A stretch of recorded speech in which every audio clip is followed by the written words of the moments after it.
നമ്മുടെ അനീഷ് വീണ്ടും ആക്റ്റീവായിട്ട് ചൊറിഞ്ഞുകൊണ്ടിരിക്കുകയാണ്. കുറച്ച് ദിവസത്തെ ഇടവേളയ്ക്ക് ശേഷം വീണ്ടും അനീഷ് നമ്മുടെ അപ്പാനി ശരത്തിനെ ചൊറിഞ്ഞുകൊണ്ട് തുടങ്ങിയിട്ടുണ്ട്. എന്തായാലും അപ്പാനി ശരത്ത് അത് അർഹിച്ചതുകൊണ്ട് നമുക്ക് പ്രത്യേകിച്ച് വലിയ പരാതിയൊന്നുമില്ല. സംഗതി എന്ന് പറഞ്ഞാൽ നമ്മുടെ അനുവിനെ ജയിലിലടച്ചപ്പോൾ അനുവിൻ്റെ കയ്യിൽ പ്ലാച്ചി എന്ന വിളിപ്പേരുള്ള ഒരു പാവയെ കൂടി കരുതിയിരുന്നു.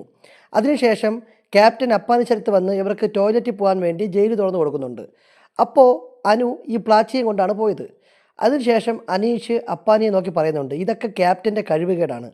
ഒരു ക്യാപ്റ്റൻ്റെ കഴിവുകേടായതുകൊണ്ടാണ് ഈ പ്ലാച്ചിയൊക്കെ കൊണ്ട് ജയിലിൽ കയറ്റിയത്. ജയിലിൽ അങ്ങനെ മറ്റുള്ള പുറത്തുനിന്നുള്ള വസ്തുക്കളൊന്നും കൊണ്ടുവന്നുകൂടാ. ഇവിടെ ഒരാളെ ജയിലിൽ അടച്ചപ്പോൾ ആ വീട്ടിലുള്ള പ്ലാച്ചിയെയും പാവയൊക്കെ കൊണ്ട് അകത്ത് കയറി. അത് ആരെ കഴിവുകേട്? അത് ക്യാപ്റ്റൻ്റെ കഴിവുകേടാണെന്ന് പറഞ്ഞുകൊണ്ട് അനീഷ് ഒരേ കാര്യം ഇങ്ങനെ റിപ്പീറ്റായിട്ട് പറഞ്ഞുകൊണ്ടിരിക്കുകയാണ്. അപ്പോൾ ഇത് കേട്ട് അപ്പാനി ശരത്തിന് എന്താണ് തിരിച്ച് പറയേണ്ടത് പറ്റി യാതൊരു ഐഡിയ ഇല്ല. അപ്പാനി ശരത്ത് എന്തൊക്കെയോ പറയുന്നുണ്ട്, നിൻ്റെ കഴിവ് നമ്മൾ കണ്ടത് തന്നെ, കാണുന്നത് തന്നെ, അത് തന്നെ ഇപ്പോൾ ജയിലിൽ കിടക്കുന്നത് എന്നൊക്കെ പറയുന്നുണ്ട്. എങ്കിലും അനീഷാണ് ഇവിടെ സ്കോർ ചെയ്യുന്നത്. അനീഷ് ഒരേ കാര്യം പറഞ്ഞ് നമ്മുടെ അപ്പാനി ഇറിറ്റേറ്റ് ചെയ്ത് അവസാനം അപ്പാനി എങ്ങനെയെങ്കിലും അനുമോളെ പിടിച്ച് അകത്ത് കയറ്റി ജയിലിൽ തിരിച്ച് ലോക്ക് ചെയ്തിട്ട് പോയാൽ മതി എന്ന അവസ്ഥയിലോട്ട് കാര്യങ്ങൾ എത്തിച്ചിരിക്കുകയാണ് നമ്മുടെ അനീഷ്. അതായത് അനീഷ് വന്നപ്പം കാണിക്കുന്ന പരിപാടി വീണ്ടും സ്റ്റാർട്ട് ചെയ്തിട്ടുണ്ടെന്നാണ് ഇതിൽ നിന്ന് മനസ്സിലാവുന്ന കാര്യം. അതിൻ്റെ ഒരു ചെറിയൊരു സൂചനയാണ് ഇന്നലെ അനീഷ് നമുക്ക് തന്നത്.